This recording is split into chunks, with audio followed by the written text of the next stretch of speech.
Now the next one is, the next question is, I guess, question number 5.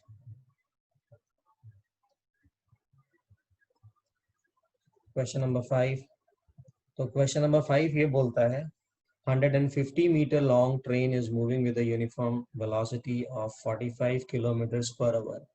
So the speed of the train is 45 kilometers per hour. And the length of the train is 150 meter. The length of the train is 150 meter. And then the time taken by the train to cross a bridge. So the length of the, this is length of the train, and the length of the bridge is 850 meters, 850 meters. ठीक है, तो अभी सबसे पहला काम करना है, kilometre per hour को मीटर पर सेकेंड में कन्वर्ट कर लेना है. So you know how to convert it. 45 है, किलोमीटर है, so kilometre 1000, hour is 3600. So ये 2020 गया, this is 10, so this is 5 and this is 18. So ये तुम्हें पता होगा, अगर किलोमीटर पर आवर में रहेगा उसको 5/18 से मल्टीप्लाई करो तो तुमको मीटर पर सेकेंड में मिल जाएगा. 9 से डिवाइड करोगे, so this is 5, this is 2, so this is 25/2 metre per second. ठीक है, अब एक चीज ध्यान में रखो, वो आपको ये ध्यान में रखनी है कि अगर ट्रेन को पूरा क्रॉस करना है, ठीक है ना, if you want the train to cross completely the bridge, तो पहली ये तो आपकी ट्रेन हो गई. ट्रेन हो गई, ट्रेन का लेंथ है 150 मीटर. फिर उसके बाद ये आपका ब्रिज हो गया, ब्रिज है आपका 850 मीटर्स. और जब ट्रेन बाहर निकलेगी तो ये वापस से ट्रेन की लेंथ 150 मीटर हो गई. अपने को ब्रिज क्रॉस करना है, तो ये मान लो ट्रेन का इंजन है, let's call this as E.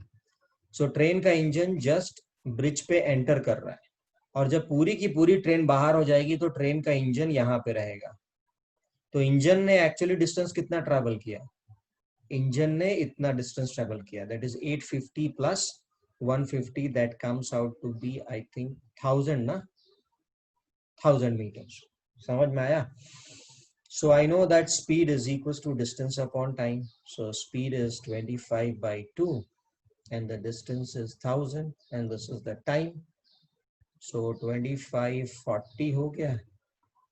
So the time is 80 seconds. So this should be the answer, I guess. ठीक है, good. इसके बाद क्वेश्चन नंबर 10. समझ में आ रहा है ना ये? Yes sir. उसका बैक पार्ट नहीं कंसिडर करेंगे क्योंकि बैक पार्ट का वो ये क्रॉस कर रहा है, ब्रिज क्रॉस कर रहा है. कौन सा पार्ट नहीं समझ में आया मुझे. नो, द पीछे का पार्ट, उसका एकदम एंड का जो 150 मीटर्स के बाद है. नहीं, वापस से मुझे नहीं समझ. ठीक है, ओके सर, क्योंकि तो अभी सुनो समझ ध्यान में आया, से. बाद में शायद भूल जाऊंगी. हाँ, yes, sure. So I'll take just 2 minutes.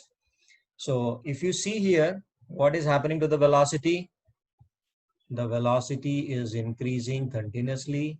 So if the velocity is increasing continuously and it's a straight line, means what? This angle theta is constant. तो इसीलिए यहाँ पे acceleration constant आएगा. ठीक है, अब velocity continuously decrease हो रही है from A से C तक, it's a straight line. Velocity versus time पे straight line का मतलब acceleration is constant, but since the velocity is decreasing, it is negative acceleration. Okay, ये हो गया point number C तक. Now C to D the velocity is increasing and it's a straight line. Tan theta, theta is always same, तो tan theta भी same रहेगा. और since velocity is increasing, this is a case of acceleration. तो ये हो गया अपना acceleration. Good.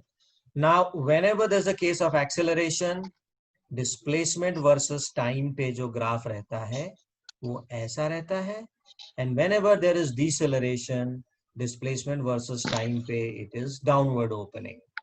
That is this we discussed just now.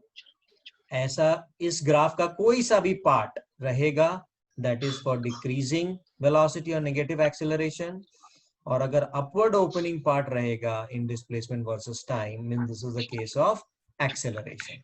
Okay, so now again coming back here, from 0 to a it's accelerating, so it will be like this, 0 to a, और ये acceleration का case है, और फिर a to c तक it is continuously deceleration का case. देखो negative acceleration का केस है, so the graph would be like this, and then again there is an acceleration, so it will be like this. अब ये 6.25 कहां से आया? So 6.25 is the net displacement at the end of 2.5 seconds, which will be nothing but this area.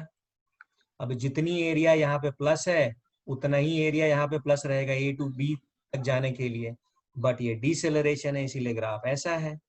ये B point आ गया, B के बाद से again the deceleration continues. Deceleration continue कर रहा है मतलब ये नेगेटिव डिस्प्लेसमेंट हो गया, ये एरिया नेगेटिव आ जाएगा. नेगेटिव एरिया मतलब ये नेगेटिव इस पॉजिटिव को कैंसिल आउट कर देगा. So we will reach 6.25 and then again there is negative, so displacement decrease होगा, but this is the case of acceleration, so ये इधर आएगा. So the net displacement at the end of the journey, at the end of point D, would be 0 net displacement, because ये plus ये negative ये negative.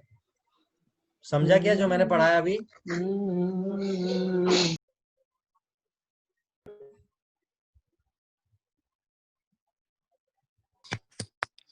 Trapezium ले लेते हैं चलो. तो A3 would be how much?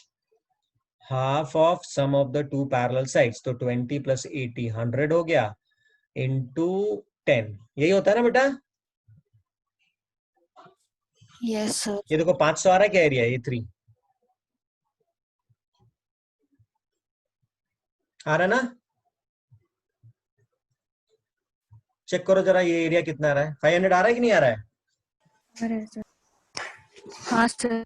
Good. A4 क्या है? A4 is a triangle, so it is half of base, that is 40, into height, that is 80.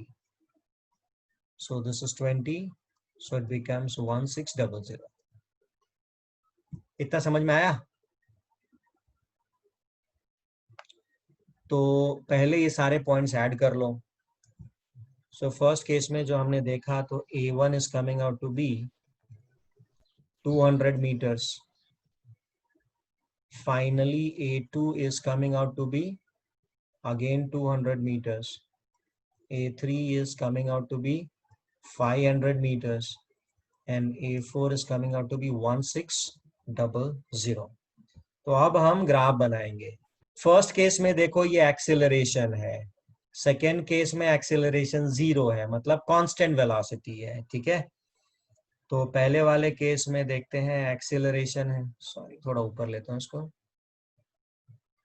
सो ये अपना हो गया डिस्प्लेसमेंट वर्सेस टाइम का ग्राफ.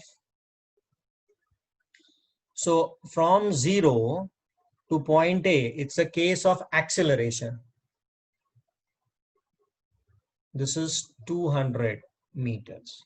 तो acceleration कैसे होगा दादा? डिस्प्लेसमेंट वर्सेस टाइम पे एक्सेलरेशन हमेशा ऐसे होता है, अपवर्ड ओपनिंग. समझ में आया? And then for next 200 meters, see the acceleration is 0. Acceleration is 0 मतलब वेलोसिटी क्या आ जाएगी? कांस्टेंट. तो वेलोसिटी कांस्टेंट मतलब डिस्प्लेसमेंट वर्सेस टाइम पे it has to be a straight line. अगर ये डिस्प्लेसमेंट वर्सेस टाइम का ग्राफ है, so it has to be a straight line. समझ में आया क्या? Yes sir. नेक्स्ट 500 मीटर और ऐड करना है, तो 500 मीटर अगर हम और ऐड करेंगे तो इसमें 900 हो जाएगा, 900. तो ये वाला जो पॉइंट है यहाँ पे भी देखो एक्सेलरेशन हो रहा है, ये देखो एक्सेलरेशन हो रहा है. तो एक्सेलरेशन का मतलब कैसे ज्वाइन करोगे? ऐसे ज्वाइन करोगे, थोड़ा ज्यादा हो गया, ऐसे ज्वाइन करोगे. अपवर्ड ओपनिंग का पार्ट होना चाहिए. समझ में आ रहा है क्या? Yes sir. उसके बाद डीसेलरेशन हो रहा है, देख रहा हो ना, ये डीसेलरेशन हो रहा है, मतलब ये नेगेटिव एक्सेलरेशन हो रहा है, ये नेगेटिव एक्सेलरेशन हो रहा है, ठीक है ना। सो नेगेटिव एक्सेलरेशन होने के बाद से वेलोसिटी 0 हो रही है, बट टोटल डिस्टेंस कितना ट्रेवल हो रहा है, क्योंकि सारे डिस्टेंसेस पॉजिटिव है, ये भी पॉजिटिव है, ये भी पॉजिटिव है, ये भी पॉजिटिव है, और ये भी पॉजिटिव है। So if you add them up, ये टोटल यहां तक ये 900 हो गया, 900 हो गया, and then 900 plus 1600, I think it's coming out to be 2500। दिख रहा है ना सबको? Yes sir. तो ये 2500 यहां पे आ जाएगा। तो ये भी डीसेलरेशन का पार्ट है, तो ये कर्व ऐसे जाएगी। समझ में आ रहा है कि थोड़ा कंफ्यूजन हो रहा है?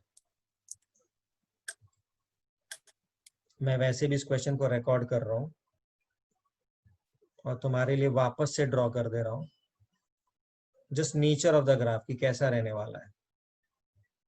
So let's name the points, this is O, this is A, this is B, this is A, this is B, this is C, and let's say this is D.